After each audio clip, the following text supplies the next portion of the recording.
Cartels. Monopolies are a very simple topic. First off, monopolies simply don't form.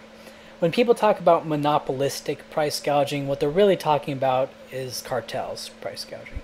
The reason monopolies don't form is because as a firm buys out more and more of its competitors, each competitor charges more and more to be bought out. The reason each competitor charges more and more is because each competitor sees the firm making a bid to become a monopoly. So even if you have a limited space or a limited resource, such as gold or oil, mountain passes, or roads in a city, you won't get monopolies because the price a would-be monopolist would have to pay to buy out the competing mountain passes, for example, would be astronomical. Like if you're the last competitor of a giant firm who's trying to become a monopoly, and this giant firm wants to buy you out, you know that you can demand an astronomical amount to be bought out at. Right? Because once they buy you out, they're going to be a monopoly and they're going to make killer profits. So you're extremely valuable to them, right? You're the last thing stopping them from being a monopoly, okay? And so you're going to charge as much as you can get, almost up to the point that, like, you'll charge almost as much as the value of them being a monopoly would be, right? And that's going to be a lot of money, okay? And so it's not impossible that monopolies could form on a free market, but it is systematically unlikely. Now, in a cartel, the firms all agree to raise prices together, right? If any one of the mountain pass rail lines tried to raise price while the others charge competitive rates, that firm would lose customers and lose money. But if they all raise rates together, the customer has no choice, assuming he has to use one of the mountain pass lines. But cartels are internally unstable. Let's say you have five mountain passes and the rail lines going through them in an area. They each charge $1 per trip when competing. Then they all get together and decide to charge $2 per trip. Now they're all charging $2 per trip, and while they did all lose a few customers, they ended up making 50% more in total revenue. But then one of the five firms decides to undercut a little bit and charge $1.90 per trip one day. Now, during competition, this firm got 1,000 customers today. During cartelization, charging $2 per trip, they only got 750 customers today. But when they broke off from the cartel and started charging $1.90 per day, they got 1,250 customers. More customers than they were getting when they were charging competitive rates, right? But now they're charging 90 cents more per customer as well. Since any firm that makes up a cartel stands to make more money by undercutting the cartel, cartels are inherently unstable because each firm in the cartel has an incentive to undercut, right? And of course, monopolies are practically impossible. So even if no new firms can enter to break a cartel, cartels break down internally and then reform again, and then break down and then reform, right? And they do this back and forth thing. As for industries that are not limited space or limited resource, right, the issue of cartels is moot because there's an entire economy in a particular lending system that, if the space of resource is not limited, they can easily break a cartel, right? Banks can loan money for new venture to break a cartel, right? For example, electronics, clothing, automobiles, right? These are basically industries where if you have enough money, you can enter and compete for customers. Right? It's not like a mountain pass where there's just a limited amount of space.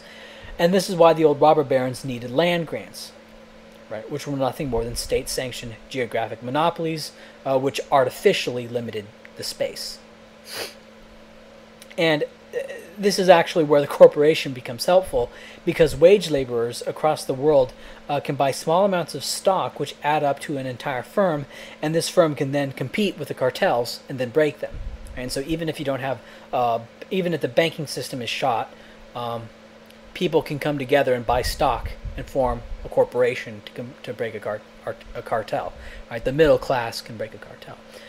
In fact, the very term monopoly comes from the original understanding of monopoly as being a grant of monopoly privilege by the king. Right? Notions of free market monopoly, these are new things, right? And these come from tall tales of court intellectuals who want to rationalize state intervention and regulation. Monopsonies, which are more realistically oligopsonies, work in the same way, only in reverse. If we take the capitalist and the labor paradigm and turn it upside down, we see that the laborer is selling his services to the capitalist, right? And so a labor union can be recognized as just a labor cartel. If labor attempts to cartelize and raise the price of their services above equilibrium, they will be fired and replaced. Right?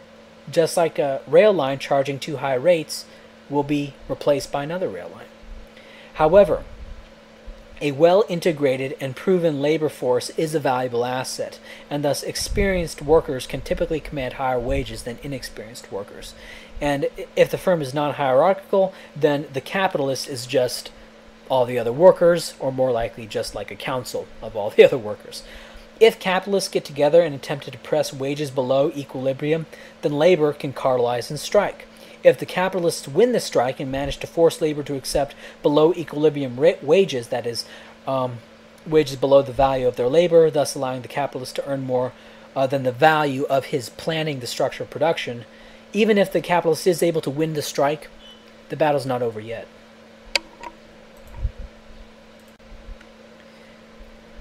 If the capitalists win the strike, then these capitalists will be earning abnormal profits as a result of not paying their workers as much.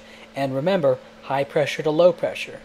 Right? And these high profits would attract new capitalists to start a competing firm where they pay the workers just above what the oligopsonistic firms were paying. Right? And this would happen over and over again until wages were bid back up.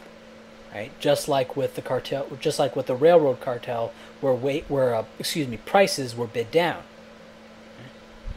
The far-sighted capitalist would pay his workers at equilibrium and wouldn't engage in all these dishonest shenanigans. But if he decides to do so, if he decides to try to pay his workers less and try to win these strike battles, he's going to end up paying in the end. Right? Because even if he wins the strike, the high profits he earns is going to attract new business that's going to pay the workers fairly. Right? And even if this capitalist who was able to, force wages downward, even if the new firm comes back in and this guy goes, in order to keep my workers, I need to raise wages back up, the workers may still leave anyway because they have some bad blood with this other capitalist who tried to depress wages artificially. And all this can be deduced catalactically. But, and so, yeah. So like, all this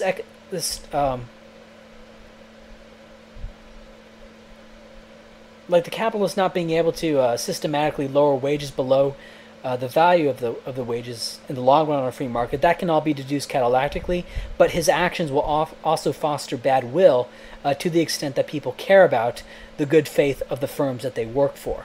Right? Now, unfortunately, there's also always a little bit of stick. Right? Moving to a new place and changing jobs is always a hassle, and this slows things down. In general, stick also impacts the capitalist, right? As the labor pool he has to choose from is relatively limited by geographically. Okay, and so the capitalist is, dealt with by stick, right? And so the labor in an area can kind of command a higher wage from the capitalist, because the capitalist, it's difficult for the capitalist to move to a new place and get new workers, but at the same time it's difficult for the worker to move to a new place to get a new job, right? And so both the capitalist and the worker have to deal with stickiness.